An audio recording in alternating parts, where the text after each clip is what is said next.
From the day he joined President Trump's legal team, the former mayor of New York has been a constant TV presence in the battle against Robert Mueller, driving the news cycle and taking plenty of media flack in the process. And joining me now from New York is Rudy Giuliani. Welcome.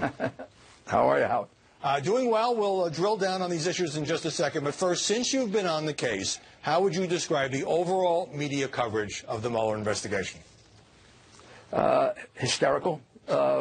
At times taking what are things that are totally unimportant or relatively unimportant and driving it into all kinds of exaggerations. I think it's a bit of a hard case for them to handle because many of these things are very kind of lawyer-like arguments. They never understand when you're arguing in the alternative where you say, you know, even though it didn't occur, it would be perfectly legal, and it didn't. And lawyers argue that all the time. They get confused. And then there's always, you know, there's the prevailing bias against him. I mean, they didn't want him elected. They're trying to delegitimize him. Many of them remind me of Peter Strzok in the FBI. They probably were texting the same things. You're comparing many of the journalists who cover the president to FBI agent Peter Strzok. It's interesting. No, having the same sentiments that he had. That listen, I heard them say it. He would be a menace. He would be terrible. He would be terrible for the country. Some pundits and journalists, absolutely. All right, let's get down to it. The media's rap on you, Mr. Mayor, is that you keep moving the goalposts, that you say, oh, Donald Trump is dying to testify, but then you keep offering such narrow terms like some written questions, no questions on obstruction, that you make it impossible for Mueller to accept, and then you run out the clock. It's not impossible to accept. I mean, the reality is that we've made a good faith offer to him. He didn't reject it immediately, which is a good sign. We did it back last week. I think that I think he would say that we've negotiated with him in good faith. We haven't given him all that he wants. We haven't given him all that he would like of us. Yeah. But there's a way that the president would take and answer questions. But we're just not going to subject him to what we call perjury traps. In fact, I kind of think it would be malpractice if we did. Well, I covered you when you worked for the Reagan Justice Department here in Washington. I covered you when you were the U.S. Attorney in Manhattan. I also covered your first mayor's race, which didn't work out so well. If a defense lawyer had said to you, and I understand it's different when you're representing a sitting president, but if a defense lawyer had said to you, well, we need to limit your questioning of our client, you would have laughed the person out of the room. No, I wouldn't. I didn't get to question most of the people that I prosecuted or that I decided not to prosecute. It's highly unusual that a person who is, whatever you want to call it, the subject of an investigation, we know he's not the target. Right. It's very unusual that they ever testify. Most of my prosecutorial decisions were made without the benefit of what the defendant or possible defendant would say. And they can make this decision without that. They have the benefit of knowing what he's going to say because he has given a full explanation. No collusion with the Russians. He didn't have that conversation with Flynn. And he had a very in-depth interview with Lester Holt in which he explained his reasons for firing Mueller. Firing Comey. Right, okay. No. He hasn't fired Mueller. I don't want to make news. Yeah, well, you almost did.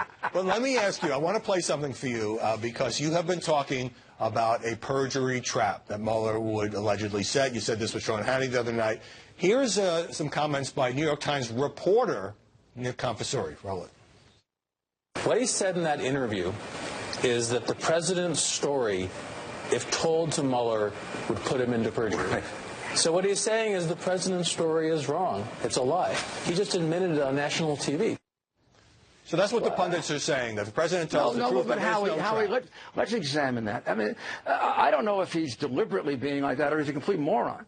But the reality is you can be accused of perjury when you're telling the absolute truth.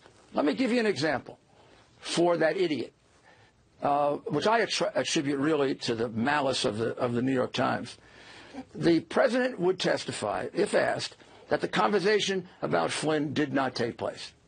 This is where Jim Comey claims that he was asked, could you give the Flynn a break in your investigation? We've even told the president that if he said that, it's okay. I mean, it's perfectly justifiable. But the president maintains he did not say that. Did not have the conversation. He said, I'm not going to tell a lie. So if he were to testify to that, even though Comey has a prior statement under oath, similar to the president's, that there was no obstruction, no statement of obstruction, they could charge him with perjury. It's in their discretion to do that. Oh, wait, but you're saying that the president has said these things publicly, but if he says them under oath, they could charge him with perjury, therefore you don't want him to testify. I mean, that sounds like, to a lot of people, like... I know it does, because they're being deliberately malicious about it. I mean, the reality is, I didn't come to your house last night. You're lying, and you're saying I did come to your house. They put me under oath, and I said I didn't go to Howie's house last night. But they elect to believe Howie, even though Howie lied about it twice. I have no control over that. That's what they did to Martha Stewart. I mean, and since that case, all us lawyers have been very careful. Even Judge Ellis, way back in the Manafort case, said basically, you guys are trying to set perjury traps. Well, just for the record, you know, Mueller was a duly appointed special counsel by the Deputy Attorney General, and also a lot of other pundits have been making the point that Nick Compasori of the New York Times made. Let me ask you this, because you've been talking about... all of the other pundits are completely wrong. Okay, that's why you're here, to give us your side. The reality is, and any lawyer will tell you this, truth is in the eye of the beholder. And my client can be telling the truth. Their witness can be a total scoundrel. And if they decide to go with their witness, my client's going to get indicted or charged with perjury in some way. Okay. So I don't know if they just don't want to understand or they want to say the president's lying. I will tell you, he's not lying. All the evidence is against Comey on this. The notion that you've been pushing that Mueller needs to wrap up by the beginning of September, earlier you had said July 4th. Again, if you were running the Southern District of New York and the defense lawyer had said to you, you know, you really need to wrap this thing up, I mean, you would have said, nice try, buddy. Not if I was going to run into an election and violate the Justice Department's basic guideline, like Comey did, for which he was excoriated by For which he was properly excoriated, but there is no even informal guideline that says you can't continue an investigation during an election. You're supposed not to do anything publicly, like bring charges or make an announcement. If you can't help it, fine. But if in good faith you can get it over with before, and he could, you should get it over with. You shouldn't deliberately run it into the election. And frankly, I'm not sure that Mueller wouldn't agree with that if he were asked. And I still think that he's going to try to wrap this up sometime in early September. He and his people made it clear they didn't want to make the same mistakes that Comey made. Right. Well, we shall see how the timetable works out. Now, you get personally hammered a lot in your very public role here, and particularly on MSNBC. So, for example, just to give you a chance to respond, Nicole Wallace, former Bush White House official, said, oh, my God, Rudy needs to check his carbon monoxide monitors.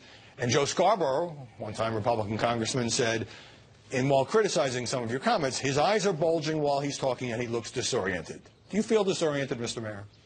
Absolutely. I'm completely disoriented. I'm sure it's down that way.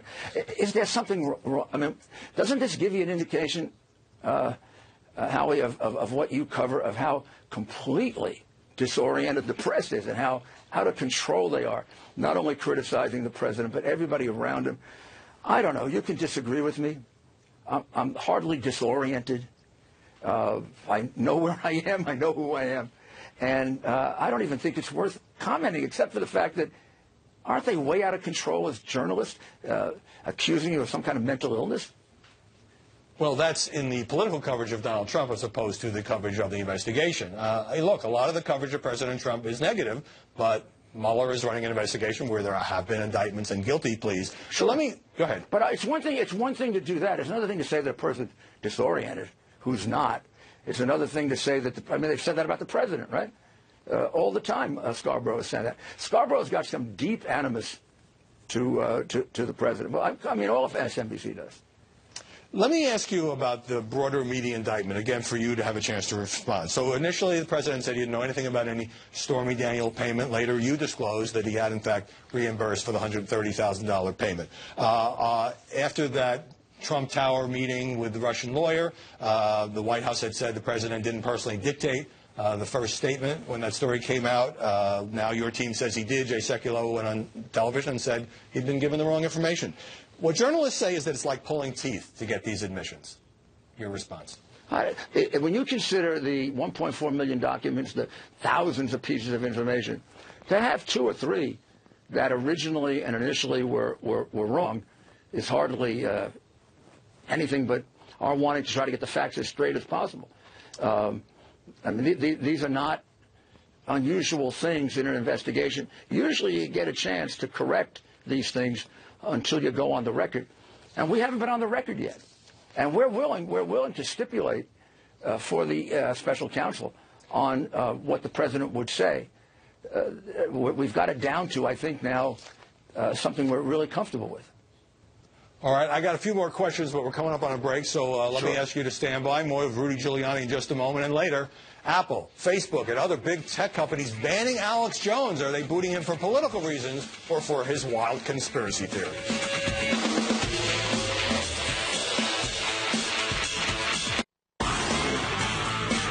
And we're back with Rudy Giuliani, the president's lawyer from New York. You said that you thought Michael Cohen was honest, and you found out he had taped Donald Trump, and now you say he's discredited as a witness.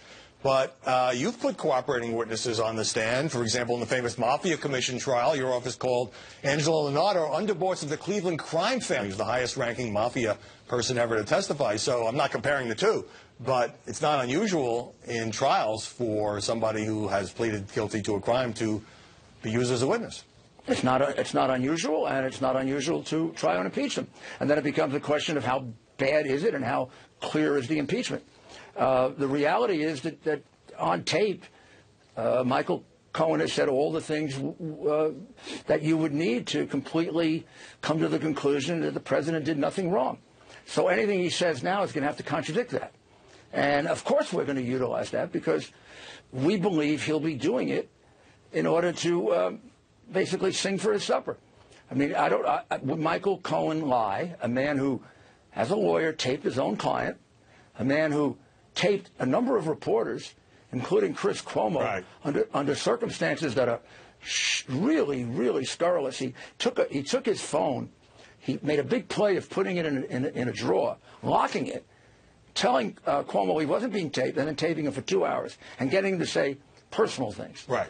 And speaking of taping, of course, if he were to testify, we would point out, can you believe that this man wouldn't lie in order to stay out of jail? And speaking of taping, Mr. Mayor, on Meet the Press this morning, Omarosa, who was fired from the White House 8 months ago, played a tape, or NBC played the tape of John Kelly firing her in the Situation Room 8 months ago. She claims he threatened her.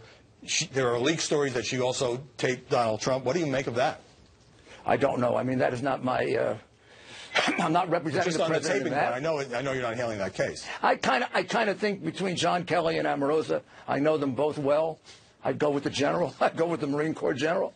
Right. So I don't want to get into that, but. All right, so let me ask you this: you're on TV and you're talking to reporters all the time, and your capacity as the president's personal lawyer now.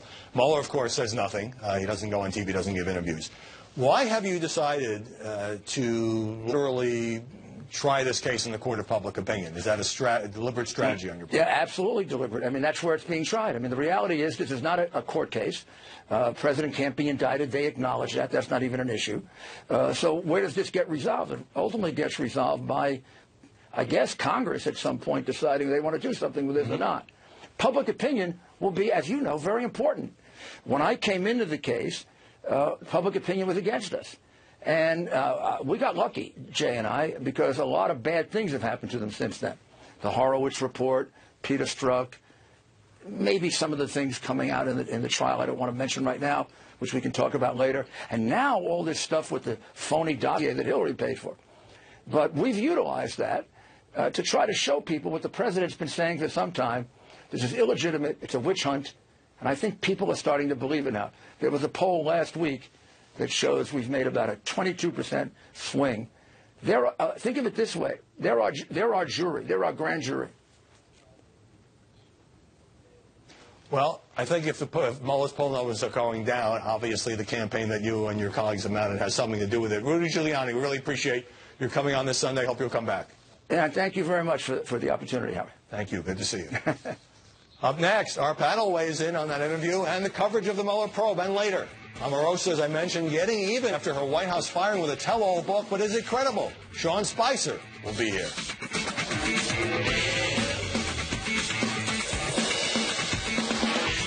Joining us now to analyze the coverage of the Mueller probe and the interview I just did with Rudy Giuliani, Guy Benson, political editor at townhall.com, a Fox News contributor and co-host of Benson and Harf on Fox News Radio. Susan Faricio, chief congressional correspondent for the Washington Examiner.